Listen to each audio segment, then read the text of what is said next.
At Christmas dinner, my sister mocked my wife's infertility, saying we'd never know what a real family was. Everyone stayed quiet until my dad stood up, slammed his fork on the table, and said, "Then why don't you tell them who really raised your son?" She went completely silent. You know that feeling when you realize your entire life, your whole family dynamic, has been built on a lie? That a wound you thought was healing was actually festering, poisoning everything? Well, for me, that realization didn't come with a bang, but with a quiet, venomous whisper at Christmas dinner that changed everything. My name is Adam. I'm 34, and for most of my life, I was the quiet one, the one who kept the peace by saying nothing. My wife, Claire, always said I was like a dam holding back a flood, and she was right. She's the best thing that ever happened to me, a rock, especially these last 5 years. 5 years we've been trying to have a baby, countless doctor visits, endless tests, moments of heartbreaking hope. Each failed round of IVF chipped away at us, leaving behind quiet tears and murmured, "Maybe next times." Claire is stronger than anyone I know, but some words, some cruelties, cut too deep. See, my family, we're not close-knit in the good way. We're a tangled web of quiet rivalries, half-baked loyalties, and unresolved tension. Christmases were always a performance, everyone pretending to be this happy, wholesome unit while secretly keeping score. My older sister, Rachel, 38, was the golden child. Smart, successful, with a confidence that could either inspire or just flatten you. She married young, had her son, Jonah, at 20, and raised him on her own after her husband supposedly bailed. Or so we all believed. Rachel had a way of making every family gathering revolve around her. Always busy, always the struggling single mom, always hinting that no one truly understood her struggle. And for years, we all just nodded along, careful not to poke the bear. But this past Christmas, something finally snapped. We hosted dinner at my parents' house. My dad, a stern man of few words, had even put on some jazz. My mom, a bundle of nervous energy, fussed over napkins like the fate of the world depended on their perfect placement.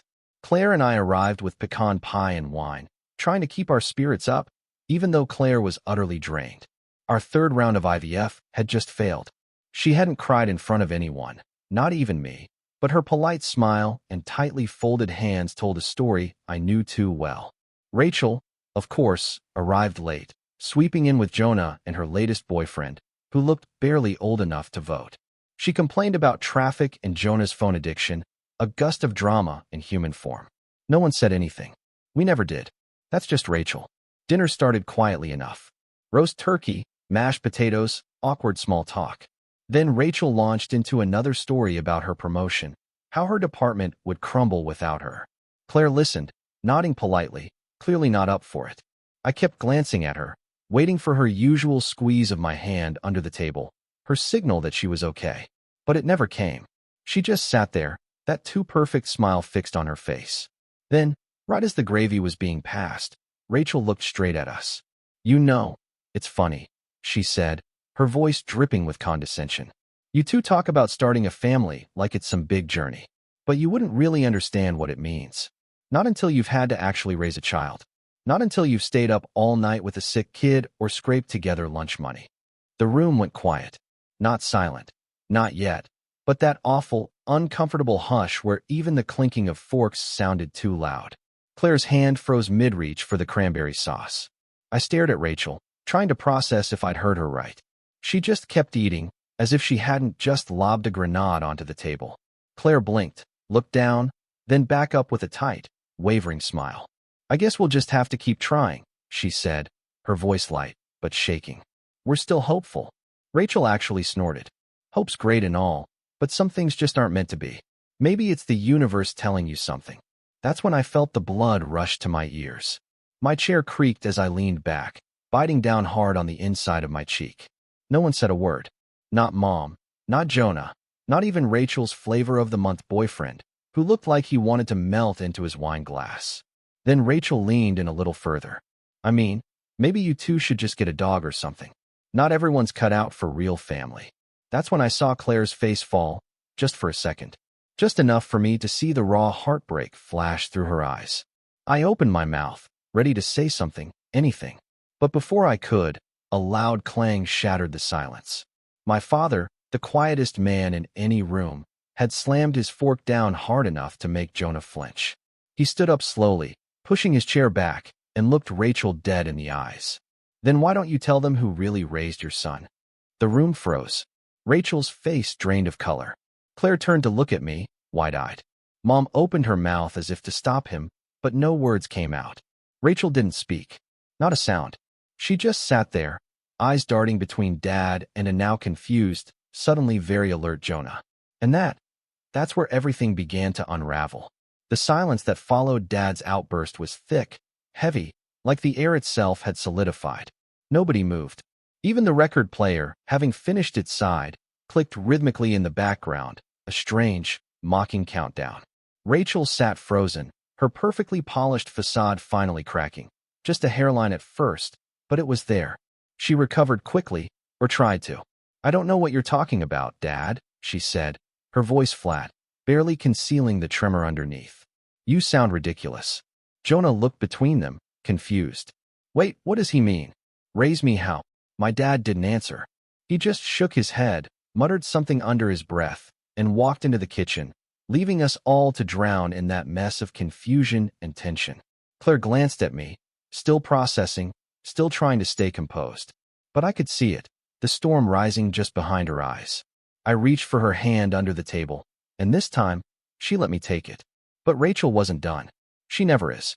After a few forced laughs and sips of wine, she snapped back into her usual self. The cold edge in her voice returned with full force.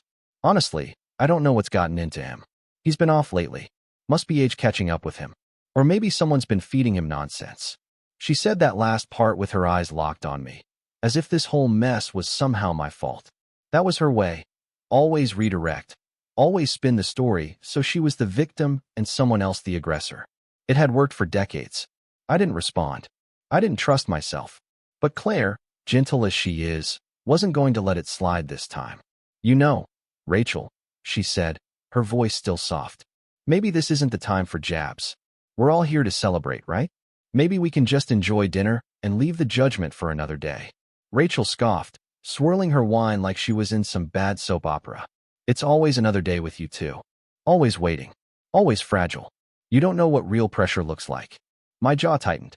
Claire's hand slipped out of mine. Jonah, still clearly rattled, asked again, "What did Grandpa mean about raising me?" Rachel shot him a look sharp enough to slice marble. "He didn't mean anything. He's old. Sometimes he remembers things wrong. He doesn't seem like he's remembering anything wrong," Claire murmured, just loud enough to be heard.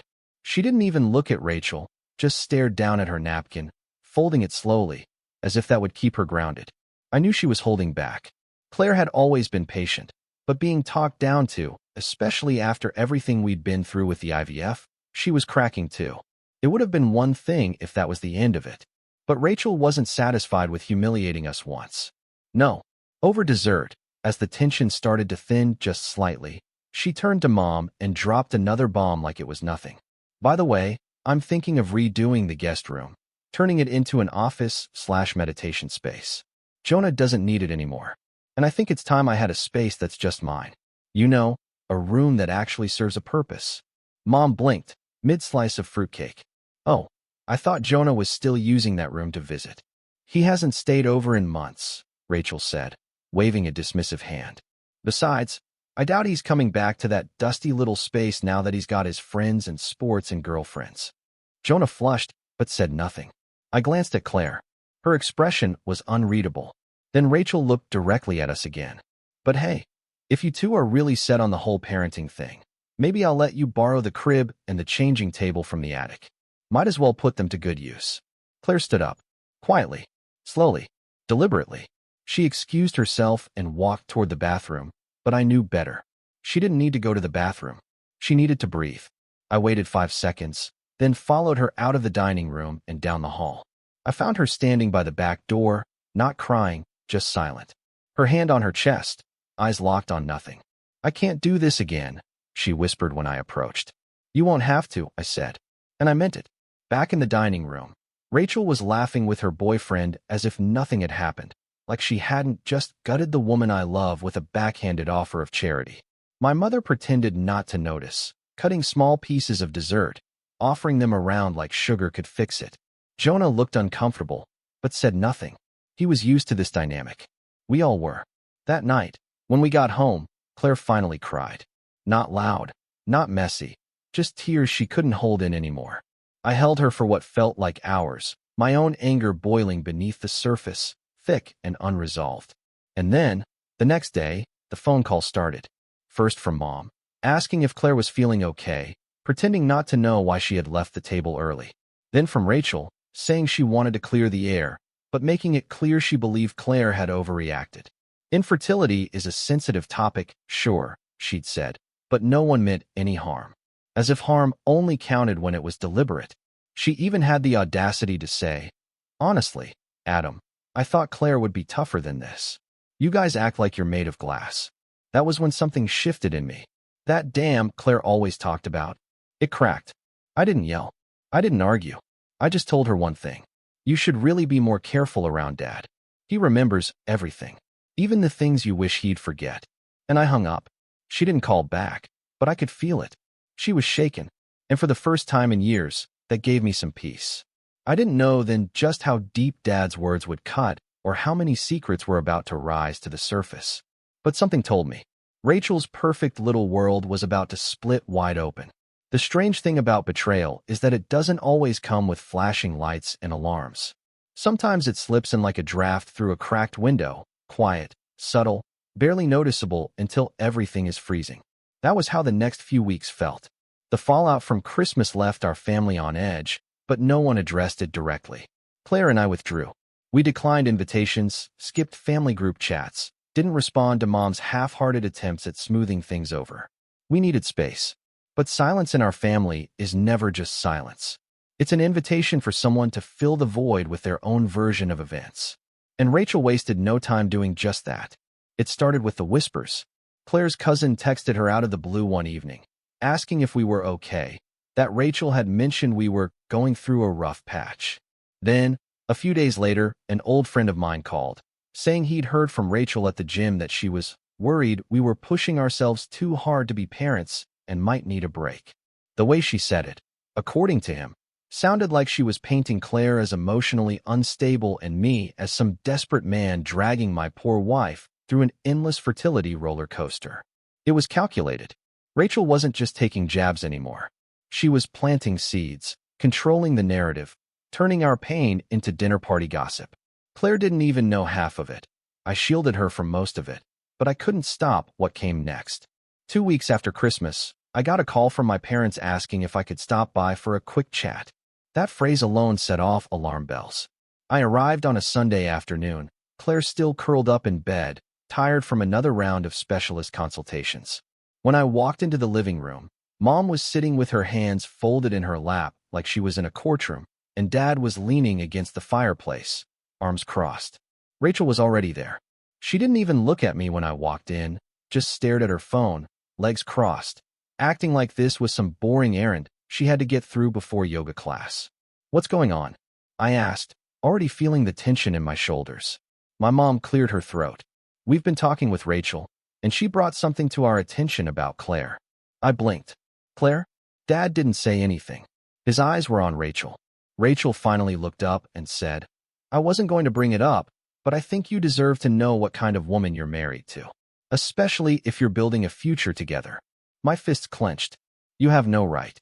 She was at the clinic, Adam, a few days ago. Jonah's girlfriend saw her. I narrowed my eyes. "We've been going to clinics. We've been trying for a child, remember?" Rachel smirked. "Not that kind of clinic." She was at the mental health center, the one downtown. She was crying, talking to a therapist. The room went silent. I felt the floor shift beneath me. Not because I was ashamed. I wasn't. Claire had every right to seek help. After everything she'd been through, after the years of trying, the hormones, the miscarriages, the quiet heartbreaks, the loneliness, she deserved 1,000 therapists. But Rachel wasn't sharing this out of concern. She was using it like a weapon. My mother looked torn, but worried. "Sweetheart, is Claire all right? Should we be worried?" That was when it hit me. They weren't just gossiping. Rachel had painted Claire as unstable, as someone fragile, as someone unfit to be a mother. That realization landed in my gut like a brick. She's in therapy because she's strong enough to ask for help, I said, my voice low. Stronger than anyone in this room. Rachel rolled her eyes. Oh, come on, Adam. You can't build a family on broken foundations. Maybe it's time you considered that your situation isn't just unlucky. Maybe it's a sign. I stepped forward without realizing I'd moved. You don't get to talk about signs, Rachel. Not when you've been lying about yours for the last 17 years. Her smile faltered. Dad shifted slightly. I don't know what you're talking about, she said carefully. I turned to my father. You said it at Christmas, about Jonah. What did you mean? Dad looked away. Rachel laughed nervously. This is ridiculous. But Dad finally spoke. You want the truth, Adam, he said, his voice low. Fine. Jonah's not her son. Rachel stood up, so fast her chair scraped the hardwood. Don't you dare, Dad. Dad didn't flinch. He's your sister's boy, but he's not yours, Rachel. He's Mom's. I blinked. What? Rachel got pregnant young. Too young. She was barely 17. We weren't ready to let her drop out of school, ruin her chances. So your mother and I, we adopted him. Quietly. Told everyone he was hers. Registered the birth certificate under our name. My knees nearly buckled. You raised your grandson as your son. Dad nodded. Rachel moved back in after her first semester of college. We did what we had to do. I turned back to Rachel. Her face was pale, her hands clenched at her sides. So all this time, all the bragging, all the judgment, all the lectures about real motherhood, you were hiding the fact that Mom did the real work. Shut up, she snapped. You don't get it. No, I don't, I said. You judge Claire for not being a mother when you gave yours away. Rachel took a step forward. I did what I had to. I was a child. And so is Claire. I snapped. Every time she gets bad news, every time she walks out of a hospital with empty arms, she feels like she failed. But she keeps going. She keeps showing up. She wants to be a mother. She doesn't lie about it. She doesn't run from it. Rachel's voice cracked. You think I wanted it this way? You think it was easy watching my son call me Rachel while he calls her Mom? But you let it happen. You let everyone believe this version of your life while trashing ours. You made Claire feel small for what? To protect your lie? My mom was crying now, quietly. Dad said nothing. Rachel just stood there, lips pressed together, breathing heavily. And then, as if to twist the knife a little deeper, she said the one thing I didn't think she had the gall to say. Well, maybe it was better that way. After all, I turned out successful. Claire's just your little pet project. She clings to you because she has no identity without you. Something inside me broke. And in that moment, I made a decision. Not out of anger, out of clarity. I wasn't going to let this woman, my sister, rewrite our lives anymore. I was going to burn her lies down with the one thing she couldn't manipulate, the truth. But I wasn't the one to deliver it. Someone else was, and she had every reason to speak up now, because Jonah had just walked through the front door, and he'd heard everything. The door creaked as Jonah stepped inside, holding a pair of headphones in one hand and a confused, almost dazed look on his face. His backpack hung loose off one shoulder like he'd forgotten he was even wearing it. Nobody said a word. My mom's hand flew to her mouth. Rachel froze. Wait, what? Jonah asked, eyes flicking between the four of us. What do you mean I'm not Rachel's son? Rachel stepped forward fast, her voice too high. Jonah, baby, don't listen to this. It's just your uncle is confused. He doesn't know what he's saying. But Jonah didn't look at her. He looked at my dad. Is it true? Dad didn't flinch. Yes. Jonah's face changed in a way that made my chest tighten. Like the ground beneath him had vanished, and he didn't know whether to scream or run. His mouth opened, then closed, then opened again. He backed up slightly, gripping the doorknob like he needed to hold on to something real. So, Grandma is my mom. You all lied to me my whole life. Rachel reached for him, but he stepped back. Jonah, please. I did it to protect you. No, he said, his voice shaking. You did it to protect yourself. He turned and left, the door slamming shut behind him. Rachel rushed to follow, but I stepped in front of her. Give him space. You don't get to tell me what to do. He's mine. She stopped herself, unable to finish the sentence. I stared her down. She just stood there, breathing heavily, rage and panic fighting for space in her eyes. The house went quiet, uncomfortably quiet. I didn't say goodbye. I didn't look back. I just walked out the door and drove home in silence. Claire was in bed when I returned, reading a book she barely touched. She looked up when she heard the door, her face softening. How'd it go? I didn't have the words, so I just walked over and sat beside her on the edge of the bed. She reached for my hand like she always did, and I leaned into it. I'm sorry, I finally whispered. She furrowed her brow. For what? For not protecting you sooner. For letting her talk to you like that. For not burning it all down when I should have. Claire sat up. Adam, you did the best you could. No, I said. I did what I was taught to do. Keep the peace. Swallow it. But peace with people like Rachel? It's just surrender with a prettier name. Claire watched me quietly. Did something happen? I told her everything. About the betrayal, the lie about Jonah, what Rachel had done behind our backs, how she weaponized Claire's therapy, tried to make her look unfit. I spared no detail for once. I didn't protect anyone's feelings. She didn't cry. She didn't flinch. She just listened, her face unreadable until I finished. Then she said, "So what do we do now?" And that was the question, wasn't it? For the first time in years, I didn't feel like trying to fix it. I didn't want to attend another family dinner or smooth over another lie or pretend Rachel was anything but a walking wound we kept dressing up as a sister. I stared at Claire and said, "We walk away." She tilted her head. "For good." I nodded. Let them sit with what they built. Let them realize what they lost. That was the start of it. Quiet. Clean. No fireworks. We stopped responding to group texts. We ignored Rachel's calls.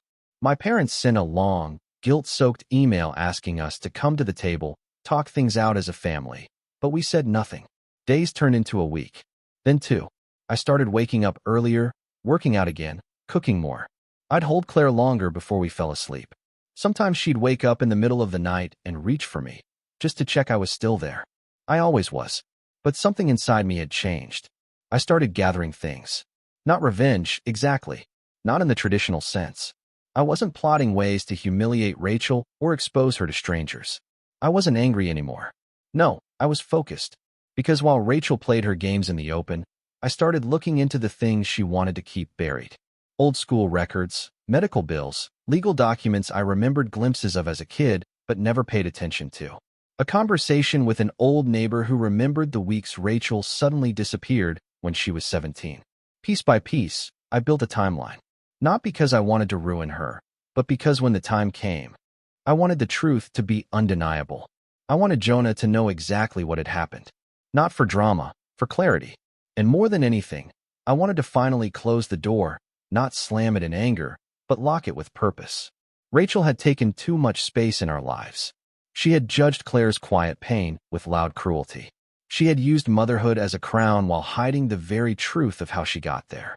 And worst of all, she had tried to poison the people I loved with whispers and lies. But now it was my turn to tell the story. Not for her, for Jonah. And I knew exactly when I'd do it, because his birthday was coming up. And this year, he wanted answers. Jonah didn't come home for a few days after that Sunday explosion. Not to Rachel's, not to my parents. He turned 18 just a few weeks later, but in those in-between days, he stayed with a friend's family and didn't answer anyone's calls except mine. He texted me 2 days after he overheard everything. "Can we talk?" Just us. We met at a coffee shop downtown. Claire didn't come. I think she understood Jonah needed a space that didn't feel clouded with Rachel's judgment or his grandmother's silence. He showed up wearing a hoodie and ball cap, trying not to be noticed, and slid into the booth across from me with a quiet, "Hey, hey," I said back, trying to keep my voice calm. I didn't ask how he was. I knew how he was, and I respected him enough not to make him explain it. For the first 5 minutes, he didn't touch his drink. He just stared out the window. Then he finally asked, "Why didn't anyone tell me?" There wasn't a perfect answer. I told him the truth, or at least what I had pieced together over time, that my parents had made a decision long ago to protect Rachel's future, that Rachel had gone along with it, that I hadn't even known the full story myself until that night. He listened, arms crossed tightly across his chest, his jaw clenching every few seconds. He looked like Rachel when he was angry. That same look of calculation, but his anger was quieter, more purposeful, different. Then out of nowhere, he said, "She told me you guys were broken. You and Claire, that you couldn't handle real life." My mouth went dry. Jonah blinked a few times. "She said you were obsessed with being a parent, but that it would break you, that you'd never make it through the hard parts." She said Claire was already halfway to a breakdown. I stared at him. He met my eyes. "I didn't believe her," he added, his voice softer now. I just didn't know what to believe anymore. That's when I handed him the folder. It wasn't dramatic. No secret dossier or blackmail files. Just the truth, organized and neat. The legal papers showing his original birth certificate and the corrected one. The hospital record I had quietly requested under the Freedom of Information law, listing Rachel as the biological mother. The school letter my parents wrote excusing her absence when she'd quietly been sent to a private maternity center. Even a grainy photo of Rachel holding him as a baby before Mom took over. Jonah stared at it for a long time, flipped through slowly, didn't speak for nearly 10 minutes.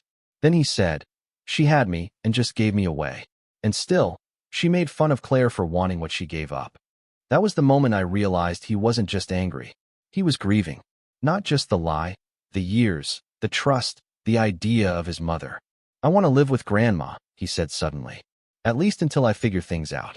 I didn't know if that would last, but I didn't question it. "Whatever you need," I told him. He nodded, stood up, and gave me something I never expected. A hug. It was short, awkward, but real. In the weeks that followed, life shifted. Not all at once, not magically, but steadily. Claire started smiling again. Not for show, not the brave smile she used to wear like armor, but real smiles. She picked up a part-time role as a support group coordinator for women dealing with fertility loss. It didn't pay much, but every time she came home, she was glowing with purpose. As for me, I started getting offers at work I hadn't expected. A promotion I never chased. 2 colleagues inviting me to partner on a startup idea I'd once tossed out at a conference. People suddenly saw something in me they hadn't before. It wasn't that I'd changed overnight. It was that for the first time in my life, I wasn't dragging dead weight behind me. Cutting ties with Rachel had cleared space, mental space, emotional space. Even my parents, still cautious, began walking differently around us, like they sensed we weren't waiting for their approval anymore. Jonah moved in with Mom, quietly, without drama. Rachel tried to protest, of course, but he was 18 now, legally free to do what he wanted. She blew up the family chat, sent long, guilt-drenched messages, tried to spin it as parental alienation. No one responded, not even Mom. And that silence, that collective refusal to play her game, was louder than any argument we could have made. Then one morning, I opened my inbox to find an email from Jonah. A draft of a college application essay. Subject line: "Can you read this before I send it in?" The title: "The Family You Choose." The essay told the story of a boy raised in a lie and how he found truth not in genetics, but in honesty, in resilience, in 2 people who had every reason to give up, but kept showing up anyway. At the end he wrote, "If I ever become a father, I'll know the kind of love I want to give because I saw it in the people who wanted me even when they had nothing to gain." I read that line 5 times. Then I read it again aloud to Claire. She cried. I did too. We hadn't gotten the baby we dreamed of, but we had something just as real. And maybe, just maybe, we weren't done building our family yet. Because the universe, despite everything, still had one card left to play. And Rachel, well, her spotlight was about to burn out because her biggest lie was about to go public. It started with a phone call I wasn't supposed to receive. I was sitting in my office sipping my 3rd coffee of the day, trying to review a proposal for our new client, a boutique tech firm launching a medical record system, when my work phone rang. Unknown number. I usually let those go to voicemail, but something told me to pick up. "Hello." There was a pause, then a woman's voice, clipped, professional, but uncertain. "Is this Adam Grant?" "Yes," I said, a little guarded. "This is Melanie. I'm calling from Hatton and West Family Law. We were referred to you by Rachel Montgomery regarding your firm's financial advisory services. She said you'd be familiar with her trust." I froze. Rachel had never, not once, mentioned a trust. The woman continued, unaware of the landmine she'd just dropped. "She said you've handled family finances before and might be the best person to assess a property value as part of her new filing." "What filing?" I asked casually, though my pulse had picked up. "Custody adjustment," she said. "She's moving to amend legal status now that her son is of age." The language used implies she wants to assert full biological rights. There's some complexity with the original adoption. Apparently, we just needed background records on the house and any supporting financials. I didn't speak for a few seconds. Then I said, "I think there's been a misunderstanding." She apologized quickly and hung up, clearly embarrassed. But I sat there in silence, staring at my monitor, the dots connecting faster than I could keep up with them. Rachel was preparing legal documents. Not to gain Jonah back, that ship had sailed, but to rewrite history. If she could dissolve the paper trail that showed my parents adopted Jonah, she could potentially realign legal rights in her favor. For what purpose? I wasn't sure yet. But I knew Rachel. It wasn't about Jonah. It was about control, image, legacy. She couldn't stand the idea that her story, was no longer hers to tell. I didn't know how far she was willing to go until I got another piece of the puzzle. A few days later, Mom called me. Her voice was tight, almost trembling. "She's asking me to sign over the house," she said, barely above a whisper. Said it was part of the estate reorganization, that it would help the family. "But Adam, she's never cared about the house." "Did you sign anything?" "No," she said quickly. "I told her I'd think about it, but she's pushing hard." I hung up and immediately began digging. See, I work in high-level business compliance, and part of my job includes analyzing financial fraud, asset manipulation, and contract irregularities. I'd kept that line of work far away from family drama until now. I called in a favor from a colleague who owed me a few hours of their time and asked them to help review public filings under Rachel's name. It took 2 days, but what we found made my stomach twist. Rachel had leveraged a small family trust started decades ago in my grandfather's name to obtain a silent partner loan on a fixer-upper property in a nearby suburb.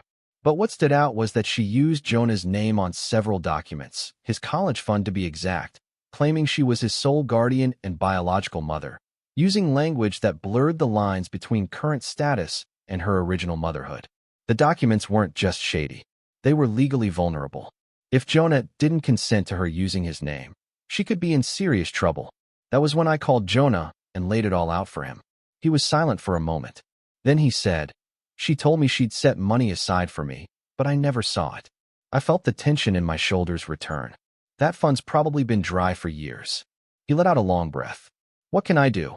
"You can start by freezing her access," I said. "You're 18. You have rights now. And if she used your name without your consent, we can make that count." He didn't hesitate. The next morning, Jonah and I met at the bank. I helped him file the necessary paperwork to block access to the account and initiate an audit. When the bank officer saw the conflicting paperwork, especially the guardian claims made after his 18th birthday, her eyebrows shot up.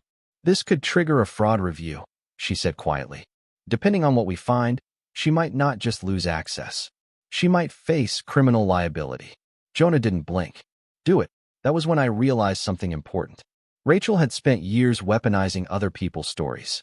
Claire's pain, my parents' sacrifices, Jonah's identity. But she'd never bothered to build her own truth. Just image. Just surface. Now that image was starting to crack, and we had something she didn't. Documentation, proof, the truth in paper form. I began collecting everything. Receipts, photos, emails. I compiled a full file of Rachel's contradictions. The dates she told people she was Jonah's sister versus mother. The way she used his name for financial leverage while denying him basic rights. Even social media posts that contradicted the legal paperwork she'd filed. And while I did this, something strange began happening. People started coming to me. An aunt who said Rachel borrowed money she never paid back. An old family friend who admitted Rachel used Jonah as an excuse to get out of a lease. A former co-worker who claimed Rachel listed Jonah as a dependent on her taxes, even when he hadn't lived with her for over a year. It was a mess, a tangled web of lies finally unraveling. But I didn't plan to go public. Not yet. No, Rachel needed a stage, a spotlight. And that opportunity was already on the calendar, Jonah's graduation. In front of the whole family and every friend, mentor, and neighbor who ever believed Rachel's perfect story. That's when the truth would come out.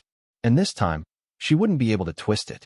She would be standing in a room full of people who once admired her and realized too late that the only thing left in her hands was the threadbare mask she'd been wearing for years.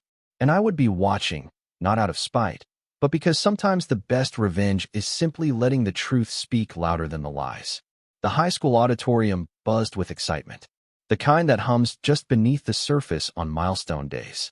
Parents clutching bouquets, friends waving homemade signs, teachers wearing the kind of tired pride only educators know. Claire and I arrived early, slipping into a center row seat behind a few parents we recognized from Jonah's soccer days. She wore a soft navy dress and held a small box wrapped in tissue paper on her lap. A graduation gift for Jonah, a new watch, the kind meant to say, "You're a man now, but you'll always be family." Rachel had a front row seat reserved, of course. She arrived late, as expected, in a cream-colored designer dress and heels too tall for the polished gym floor. She made a point of kissing the assistant principal's cheek and loudly announcing, "My son is graduating today," to anyone within earshot. People smiled politely. Some clapped, but I noticed something else, too. A few people turned and looked at me. Not Hermie. It had already begun. I'd mailed the envelope out the week before. It wasn't flashy, just a single thick packet of documents addressed to Jonah's school counselor, the principal, and the school board liaison. Inside, every legal contradiction Rachel had created, her conflicting identities as sister and mother, her misrepresentation of guardianship, her use of Jonah's name on private property filings and fraudulent trust activity, along with a signed affidavit from Jonah himself. Not an attack, just facts, all tied to a simple request. Update school records to reflect Jonah's legal mother, not Rachel. Remove her name from documents moving forward. Notify her of the correction as required by law.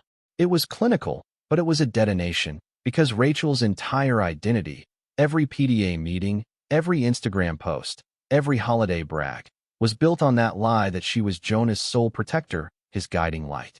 Now, she wasn't even listed as an emergency contact. The ceremony began. The usual speeches, light, warm, cliché, but I wasn't listening. I watched Rachel 2 rows ahead, shifting in her seat every few minutes, checking her phone, brows furrowed. She'd received the notification email that morning. Her face betrayed nothing specific, but her body language was loud. She leaned over to whisper to someone beside her. They nodded awkwardly. Her boyfriend maybe, or just another unwilling prop. When Jonah's name was called, we all stood to clap. He walked with purpose, calm, a quiet sort of pride radiating off him. He didn't look at Rachel. He looked at us. Claire clapped hard, her eyes shining. I just smiled, steady, as he crossed the stage, shook hands with the principal, and accepted his diploma from the counselor. The same counselor who had forwarded me a copy of the school's updated records the night before. Name of legal guardian, Evelyn Grant, grandmother. Emergency contacts, Adam Grant and Claire Grant. Rachel Montgomery, no authorization on file. And it wasn't just symbolic because behind the scenes, Jonah had taken a step further.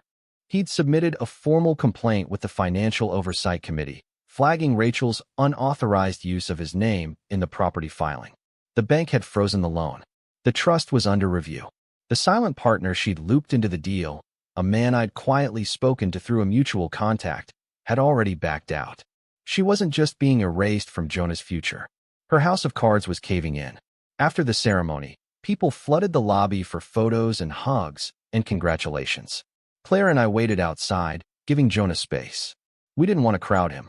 He emerged a few minutes later, diploma in hand, and walked straight toward us. No hesitation. He hugged Claire first, tight, firm, emotional. Then me.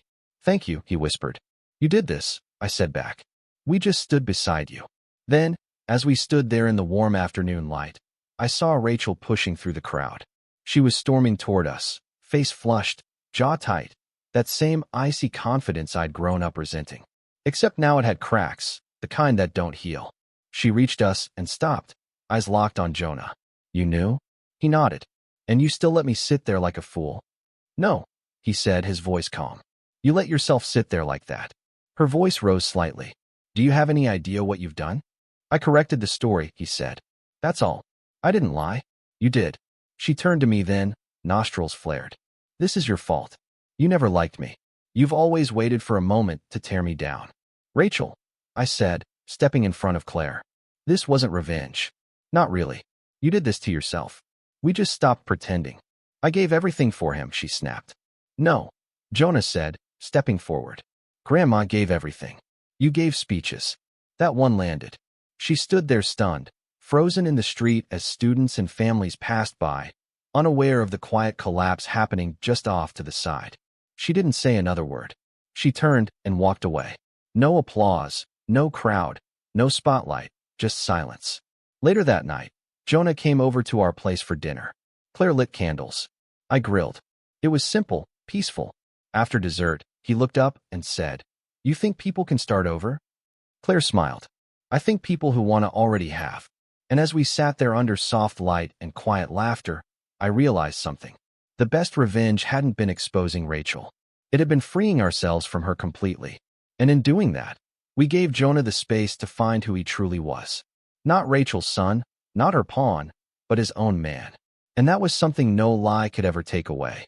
But just when we thought it was over, something unexpected happened. Something that would shake the family again. One final twist. And this time, it wouldn't be Rachel who caused it. It came 3 weeks later, wrapped in a thick, cream-colored envelope with a courthouse seal stamped across the front. It was addressed to both Jonah and my parents, but I received a copy too, as a courtesy from the lawyer Jonah had consulted during the trust investigation. Inside was a formal notice of investigation from the District Civil Financial Authority. Rachel was being officially charged with misappropriation of minor-held assets, falsification of custodial documents, and willful tax misreporting over a 5-year period. The audit had uncovered a series of creative bookkeeping entries where she diverted Jonah's college fund into a shell LLC, all while claiming on legal forms that she was his guardian. The fund had been drained slowly over years, each transaction small enough to avoid initial scrutiny: concert tickets, spa visits, consulting fees to herself, and now she owed over $140,000, not including penalties. The consequences were swift. Her accounts were frozen. The silent partner in her real estate deal sued for breach of contract and restitution. She lost her job when the news made its way to the firm's compliance department. Apparently, even the suggestion of financial fraud, especially involving a dependent, was enough to get her walked out with a cardboard box. My parents were stunned. Even my mom, who had quietly held out hope that Rachel would come around, stopped making excuses. She cried the night she found out. Not for Rachel. For the years lost, the effort poured into someone who only took.